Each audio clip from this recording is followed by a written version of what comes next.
इस विश्लेषण में एक ऐसे महानगर की तस्वीर पेश की जा रही है जहां सदियों पुरानी विरासत और मुगल वास्तुकला तेजी से विकसित होते आधुनिक इंफ्रास्ट्रक्चर के साथ बेहद खूबसूरती से मिलती है। एक ऐसी जगह जहां इतिहास और भविष्य दोनों एक ही सड़क पर एक साथ चलते हैं। लेकिन यहां एक बड़ा सवाल उठता है, आखिर एक अकेला शहर अपनी 17वीं शताब्दी के शाही इतिहास और $290 बिलियन की आधुनिक अर्थव्यवस्था के बीच एक बैलेंस कैसे बनाता है? सच पूछिए तो ये एक ऐसी दिलचस्प पहेली है जिसका जवाब इस शहर की हर पुरानी ईंट और हर नई मेट्रो लाइन में छिपा है।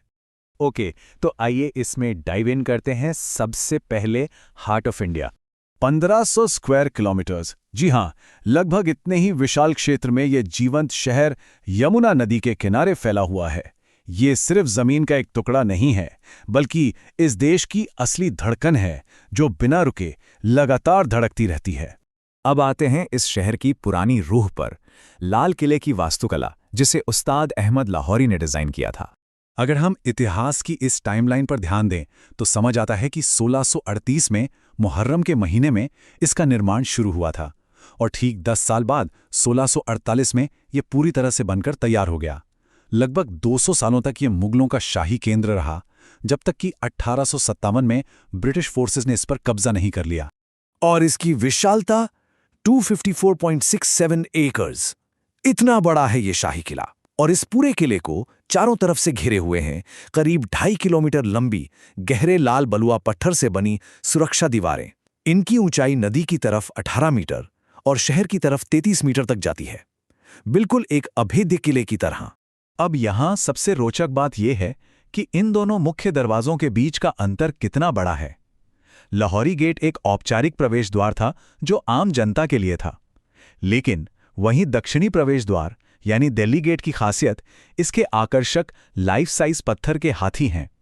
और एक चौंकाने वाला फैक्ट यह है कि इन काले संगमरमर और लाल पत्थर के हाथियों को 1903 में लॉर्ड कर्जन द्वारा रिस्टोर किया गया था। चलिए अब चलते हैं सीधे इंपीरियल फोर्ट्रेस यानी शाही किले के अंदर और देखते हैं इसके हिडन डिटेल्स। यहां दीवारों पर एक बेहद अजीब और सच कहूं तो थोड़ा डरावना डिफेंस मैकेनिज्म दिखता था, जिसे दमागा कहते थे। यह बिल्कुल नाक के छेद जैसा दिखता था। सोचकर देखिए, इसका उपयोग दीवारों पर चढ़ने की कोशिश कर रहे दुश्मनों पर जलता हुआ तेल या रसायन डालने के लिए किया जाता था। ये आम तीर चलाने वाली जगहों के बीच बीच में मौजूद होते थे। इसके अलावा एक और आर्किटेक्चर मार्वल है, पिश्ताक। ये चतुर्कोण आकार का दीवार में बना एक खांचा होता है और दिलचस्प बात यह है कि ये डिजाइन मुगल काल से पहले का है। ये शाही कमरों में बिल्कुल एक शेल्फ की तरह सामान रखने के काम भी आता था और रोशनी फैलाने वाले दियों को रखने के भी। मतलब फॉर्म और फंक्शन दोनों का एकदम परफेक्ट ब्लेंड। और हां, प्राकृतिक सुंदरता के लिए डिजाइन की गई छादर को हम कैसे भूल सकते हैं। ये कोई कपड़े की छादर नहीं, बल्कि एक पत्थर की ढलान है जिसे हल्के से तराशा जाता था ताकि उस पर से बहता हुआ पानी खूबसूरत लहरों में बदल जाए। इन्हीं ढलानों से नहर-ए-बहिश्त यानी स्वर्ग की धारा में पानी जाता था। ये बिल्कुल वैसा ही था जैसे यमुना नदी की शांति को सीधे महल के अंदर ले आना। दीवाने खास की इसी जादुई खूबसूरती को बयान करते हुए महान कवि अमीर खुसरो की ये पंक्तियां यहां उकेरी गई हैं। अगर इस जमीन पर कहीं स्वर्ग है तो वो यहीं है, यहीं है, यहीं है। इन शब्दों में कितनी गहराई है और इस आर्किटेक्चर को देखकर लगता है कि ये अल्फाज बिल्कुल सच हैं।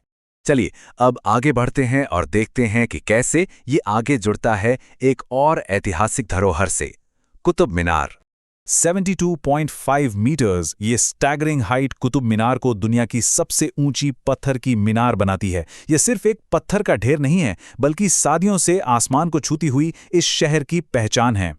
लेकिन रुकिए, एक तरफ जहां सदियों पुराने पत्थर हैं तो दूसरी तरफ स्लीक मॉडर्न स्टील। अब देखते हैं आधुनिक मेगा सिटी का विकास। आधुनिक इंफ्रास्ट्रक्चर किसी चमत्कार से कम नहीं है। दुनिया का सबसे बेहतरीन मेट्रो सिस्टम, प्रदूषण मुक्त इलेक्ट्रिक बसें और अब रैपिड रेल ट्रांजिट सिस्टम। पर सबसे चौंकाने वाली बात बताऊं, मेट्रो के अंडरग्राउंड स्टेशंस बिल्कुल साफ सुथरे होते हैं, फिर भी वहां एक भी डस्टबिन नहीं होता। जी हां, 0 डस्टबिन्स। ये कुशल प्रबंधन और डिजाइन की एक बहुत ही अनूठी मिसाल है। पर यह सिर्फ कंक्रीट का जंगल नहीं है। इस तेजी से बढ़ते शहर में एनवायरनमेंट को भी उतना ही महत्व दिया गया है। लगभग 20% हिस्सा पूरी तरह से ग्रीन कवर है। हौस खास विलेज और लोधी गार्डन जैसी जगहों ने नया जीवन पाकर इस विशाल महानगर को खुलकर सांस लेने के लिए बेहतरीन ग्रीन लंग्स दिए हैं। और अब समय है छठवें हिस्से का, 2 युगों का संगम। तो इसका सबसे क्रूशल पॉइंट यह है कि इस बूमिंग इकोनॉमी की असली ताकत कहां से आती है। वो आती है यहां की आबादी से। लगभग 3 करोड़ की आबादी इस शहर को देश की दूसरी सबसे बड़ी अर्थव्यवस्था बनाती है। इसका जीडीपी $290 बिलियन तक पहुंच चुका है, जिसमें आईटी, टेलीकम्युनिकेशन और बैंकिंग सेक्टर का बहुत बड़ा योगदान है।